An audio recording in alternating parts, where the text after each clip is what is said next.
ഒരു ശരാശരി കൊച്ചിക്കാരൻ എങ്ങനെ ജീവിക്കുന്നു? എന്താണ് ബഡ്ജറ്റിലെ രഹസ്യങ്ങൾ ഓരോരുത്തരുടെയും അവരുടെ മനസ്സിലേക്ക്?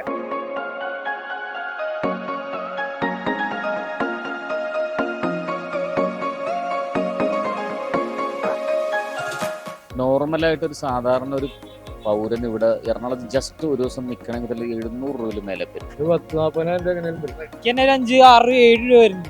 സത്യം പറഞ്ഞാൽ അന്നുള്ള ചെലവ് അന്നന്ന് കടന്നു പോകണമെന്നുള്ളൂ, അല്ലാണ്ട് സേവിങ്സ് അങ്ങനെ ഒന്നും പറ്റില്ല. അതിനിടയ്ക്ക് ഹോസ്പിറ്റൽ കേസ് വന്നാൽ പെട്ടു.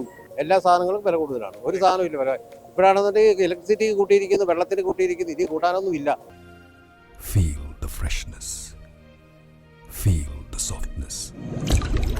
DQ 78 TFM Grade 1 Soap. സാധാ ഒരു ദിവസം എങ്ങനെ പോലെ 10-200 വരും. ഒരു മാസമാണെങ്കിലോ? ഒരു 10-40 എങ്ങനെയും വരും. റെന്റാണോ? റെന്റിനുള്ള വീട്ടുകാരാണ് ഉദ്ദേശിച്ചത്? റെന്റിനല്ലാത്തൊരു അല്ലാതെ ആവറേജ് ഒരു ദിവസം ഒരു 200 രൂപ അത്രയും വരും. 200 രൂപയുടെ ജീവിക്കാൻ പറ്റും ഫാമിലി? ഫാമിലി അല്ലേ, വീട് വാടകയും വേണ്ടല്ലോ. ഫാമിലിക്ക് ഫാമിലി അത് വലിയ പിടിയൊന്നുമില്ല. എന്തൊക്കെ അടിസ്ഥാന ഘടകങ്ങൾക്ക് റേറ്റ് കൂടുതലായിട്ട് ഫീൽ ചെയ്തിട്ടുണ്ട്? ഭയങ്കരമായിട്ട് മനസ്സിനെ പിടിച്ച് കുലുക്കുന്ന സംഭവം എന്തോ?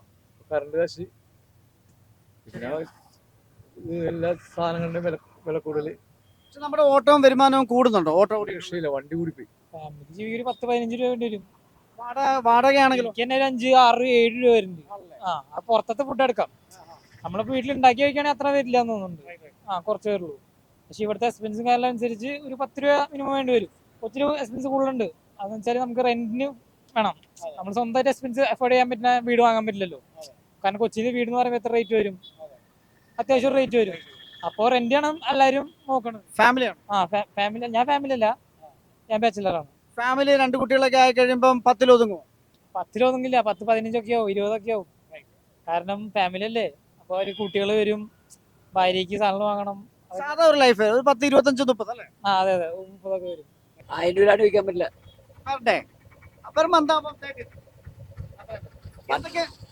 മറ്റുള്ള എന്തെങ്കിലും പ്രശ്നം വന്നു കഴിഞ്ഞാൽ കാശ് വേറെ വേണ്ടി വരും. നമുക്ക് എന്തൊക്കെ അടിസ്ഥാന ഘടകങ്ങൾക്കാണ് വില കൂടുതലായിട്ടുള്ള ഒരു തോന്നുന്നത്? കൂടാത്ത എന്തെങ്കിലും സാധനം ഉണ്ടെന്ന് മാത്രം ചിന്തിച്ചാൽ മതി, എല്ലാത്തിനും കൂടിയാണ്. കാരണം ഒരു മാസം കൂടെ ജീവിക്കണമെങ്കിൽ എങ്ങനെ വന്നാലും ഒരു 50,000 രൂപ എന്തായാലും അത്രയും വേണ്ടി വരും വേണ്ടിയില്ല. മാത്രം ഭയങ്കര ശരാശരി. ശരാശരി എന്ന് പറയുമ്പോ ഒരു 30 എന്തായാലും വേണ്ടി വരും. ഒരു ഫാമിലിയാണ് ഉദ്ദേശിച്ചത്. ഫാമിലിക്ക് 30 രൂപ കുറവാണ് എനിക്ക് തോന്നുന്നത്. അപ്പൊ എന്തൊക്കെ അടിസ്ഥാന ഘടകങ്ങൾക്കാണ് വില കൂടിയിട്ടുണ്ടോ എന്ന് സംശയം? അടിസ്ഥാനം ഇപ്പൊ അരിക്കൊക്കെ ഇത്തിരി വില കൂടുതലാണല്ലോ. മെഡിസിൻ മെഡിസിനും കൂടുതലാണ്, സവാളയും കൂടുതലാണ്. സവാളക്കൊക്കെ എടുത്ത് നോക്കുകയാണെങ്കിൽ ഇപ്പൊ നല്ല വിലയുണ്ട്. നമ്മുടെ കൂട്ടുകാർക്ക് 30,000 രൂപ ശമ്പളം ഉണ്ടോ? എവിടെ അപ്പൊ ജീവിക്കാൻ പാടല്ലേ? പിന്നല്ലേ, ഭയങ്കര പാടാ. ആകെ കഷ്ടിച്ചാ പോണത്. സത്യം പറഞ്ഞാൽ അന്നുള്ള ചെലവ് അന്നന്ന് കടന്നു പോകണമെന്നുള്ളൂ, അല്ലാണ്ട് സേവിങ്സ് അങ്ങനെ ഒന്നും പറ്റില്ല. അതിനിടയ്ക്ക് ഹോസ്പിറ്റൽ കേസ് വന്നാൽ പെട്ടു. അങ്ങനെയുള്ള പ്രശ്നങ്ങളൊക്കെയാണ് ഉള്ളത്. നമ്മുടെ കൂട്ടുകാരുടെ ഇടയിൽ ഈ വിഷയം ചർച്ച ചെയ്യപ്പെടുന്നുണ്ടോ? കൂട്ടുകാരെപ്പോഴും പറയാറുണ്ടല്ലോ. എൻ്റെ കൂട്ടുകാരൊക്കെ പെയിന്റ് പണിക്കാർ, കൽപ്പണിക്കാരൊക്കെ ഉണ്ട്. അവരും പലപ്പോഴും സംസാരിക്കാറുണ്ട് എൻ്റെ അടുത്ത്. ഭയങ്കര പ്രശ്നങ്ങൾ. ഇപ്പൊ 2 ദിവസം പണിയില്ലെങ്കിലും 3 ദിവസം പണി ഉണ്ടാവുള്ളൂ. അങ്ങനെയുള്ള പ്രശ്നങ്ങളൊക്കെയാണ്. കൂലി ഇപ്പൊ ഉണ്ടെങ്കിലും 1300 രൂപ പെയിന്റിങ് പണിക്ക് 1200 ഒക്കെ ഉണ്ട്. എങ്കിലും അതനുസരിച്ച് നല്ല ചെലവുണ്ട്. അപ്പൊ അതുകൊണ്ട് അത് കിട്ടിയിട്ടും പിന്നെ പണി നമുക്ക് സ്ഥിരമായിട്ട് ഉണ്ടെങ്കിൽ കുഴപ്പമില്ല. ഇപ്പൊ ഒരാഴ്ച പണി ഉണ്ടെങ്കിൽ 3 ദിവസം 4 ദിവസം പണി ഉണ്ടാവില്ല. ആ സിറ്റുവേഷനാണ് ഇപ്പോൾ ഉള്ളത്. എന്ത് മേടിക്കാൻ ചെല്ലുമ്പോഴാണ് അയ്യോ ഇതിന് ഭയങ്കര റേറ്റ് കൂടി പോയാലോ എന്നുള്ള ഫീലിംഗ് വരുന്നത്? എനിക്ക് പലചരക്ക് സാധനങ്ങളാണ് കൂടുതൽ തോന്നിയിട്ടുള്ളത്. പിന്നെ പച്ചക്കറി ഐറ്റംസ് ആണെങ്കിലും വില കൂടുതലാണ്. ഇപ്പൊ മീൻ ഇപ്പൊ സീസൺ വില കുറഞ്ഞിരിക്കണോണ്ട് അതിപ്പോ മീൻ ഡൗൺ ആണ്. എല്ലാ സാധനങ്ങൾക്കും കുറെ അല്ലാണ്ട് കൂടിക്കൊണ്ടിരിക്കണില്ല. ഇപ്പൊ അരിയുടെ വില തന്നെ ഭയങ്കര 55 രൂപ വരെ ഉണ്ട് അരിയുടെ വില 1 കിലോ. അപ്പൊ അരിയും കൂടിക്കൊണ്ട് എല്ലാ സാധനങ്ങൾക്കും വില. വെളിച്ചെണ്ണ ആയാലും അതെ, 1 ലിറ്ററിന് ഇപ്പൊ നല്ല വിലയുണ്ട്. ഇപ്പൊ എടുത്ത് നോക്കുകയാണെങ്കിൽ ഇത്രയും ക്യാഷ് വേണമല്ലേ ജീവിക്കാൻ? പിന്നെ അല്ലാണ്ട് 30 രൂപ ഏറ്റവും കുറവാണെന്ന് എനിക്ക് തോന്നുന്നു ഒരു ഫാമിലിക്ക്. 1000 രൂപ ഡെയിലി മന്ത് 30,000. എന്തൊക്കെ ഘടകങ്ങളാണ് നമ്മളെ ബുദ്ധിമുട്ടിച്ചുകൊണ്ടിരിക്കുന്നത്, ടെൻഷൻസ് വരുന്നത്? EMI പിന്നെ ഇതുപോലെ കടം വാങ്ങലൊക്കെയാണ്. നമ്മുടെ ഡെയിലി ബേസിസിൽ മന്ത്ലി നമുക്ക് സാലറി കൂടുന്നുണ്ടോ? അത് ഓരോ ജോലി അനുസരിച്ചിരിക്കും. എന്നാലും പൊതുവെ താഴോട്ടാണോ മേലോട്ടാണോ? കാരണം നോർമൽ ഓഫീസ് വർക്കിനൊക്കെ നോർമൽ റേറ്റ് കുറവാ. ഇപ്പൊ ഇതുപോലെ ഡെലിവറി ജോബ്സ് ഒക്കെ ആണെങ്കിൽ ഓക്കെയാണ്, കുറച്ചുകൂടെ ബെറ്റർ ആയിരിക്കും. ഇപ്പൊ പുതിയ സെപ്റ്റോ അങ്ങനെയുള്ള പുതിയ സംരംഭങ്ങളൊക്കെ. സാധാരണ നമ്മുടെ കൂട്ടുകാരോട് സംസാരിക്കുമ്പോൾ നമ്മൾ സമൂഹ ജീവിയാണ്. അപ്പൊ നമ്മുടെ കൂട്ടുകാർ പറയുന്നുണ്ട് ഇന്ന് ജീവിക്കാൻ പാടാണ്, നമുക്ക് ഉദ്ദേശിച്ച സാലറി കിട്ടുന്നില്ല, 30,000 നമുക്ക് വരുന്നുണ്ട്, 25 വരുന്നുണ്ട് എന്നാണ് പൊതുവെ ഒരു വികാരം. 30,000 അത്രയും അത് ഓരോ ഇപ്പൊ എന്താ പറയാ സിംഗിൾ ആണെങ്കിൽ കുഴപ്പമില്ല, കമ്മിറ്റഡോ അങ്ങനെ എന്തെങ്കിലും കല്യാണം മാരീഡോ ഒക്കെ ആണെങ്കിൽ കുറച്ചുകൂടി എക്സ്പെൻസീവ് ആവും. ഒറ്റക്ക് ജീവിക്കുന്നവർക്ക് ഒരു 30,000 അല്ലെങ്കിൽ 20,000 ഒക്കെയാണ്. ഒരു കൊച്ചിക്കാരന് വാടകയ്ക്കാണെങ്കിൽ എത്ര രൂപ വരും? വാടകയ്ക്കാണെങ്കിൽ 15 രൂപയൊക്കെ വാടക. പിന്നെ ഒരാൾ ഒരു ഫാമിലി ആണെന്നുണ്ടെങ്കിൽ അവർക്ക് ഒരു 10, 25, 30 രൂപ വരെ വേണം. മൊത്തത്തിൽ പറയുകയാണെങ്കിൽ ഒരു 45, 50 രൂപ എങ്കിലും ഇല്ലാണ്ട് കൊച്ചിയിൽ ജീവിക്കാൻ പറ്റത്തില്ല. അതുപോലെ സാധനങ്ങൾക്ക് അതുപോലെ വില കൂടുതലാണ്. അതാണ് പോയിന്റ്. എല്ലാ സാധനങ്ങളും വില കൂടുതലാണ്. ഒരു സാധനം ഇല്ല വില. ഇപ്പോഴാണെന്നുണ്ടെങ്കിൽ ഇലക്ട്രിസിറ്റി കൂട്ടിയിരിക്കുന്നു, വെള്ളത്തിന് കൂട്ടിയിരിക്കുന്നു, ഇനി കൂട്ടാനൊന്നും ഇല്ല. സ്ഥലം വിൽക്കാനാണെങ്കിലും വാങ്ങുന്നതിനാണെന്നുണ്ടെങ്കിൽ അവര് ആ സ്ഥലം വിൽക്കുന്നതിനും വാങ്ങുന്നതിനും എത്ര എത്ര നികുതി കൊടുക്കുന്നുള്ളത് നമുക്കറിയാമല്ലോ. പേപ്പറിലും ന്യൂസിലും എല്ലാം നമ്മൾ കേൾക്കുന്നത്. ശമ്പളം കൂടുന്നുണ്ടോ? ശമ്പളം ഒട്ട് കൂടുന്നുമില്ല. ശമ്പളം കൂടുതൽ പഴയ ശമ്പളം തന്നെ, ഇപ്പോഴും പഴയ ശമ്പളം തന്നെ. സർക്കാർ ബുദ്ധിമുട്ടും കുറച്ച് കഴിയുമ്പോ അല്ലേ? ഇനി ഇതിനേക്കാളും ബുദ്ധിമുട്ട് കൂടത്തേ ഉള്ളൂ. അതുപോലെ പഠിക്കുന്ന പിള്ളേരാണെങ്കിൽ തന്നെ ഇവിടെ താമസിക്കുന്നില്ല. ഇവരെല്ലാവരും വിദേശങ്ങളിലേക്ക് പോവാ, ഇവിടെ ആരും താമസിക്കുന്നില്ല.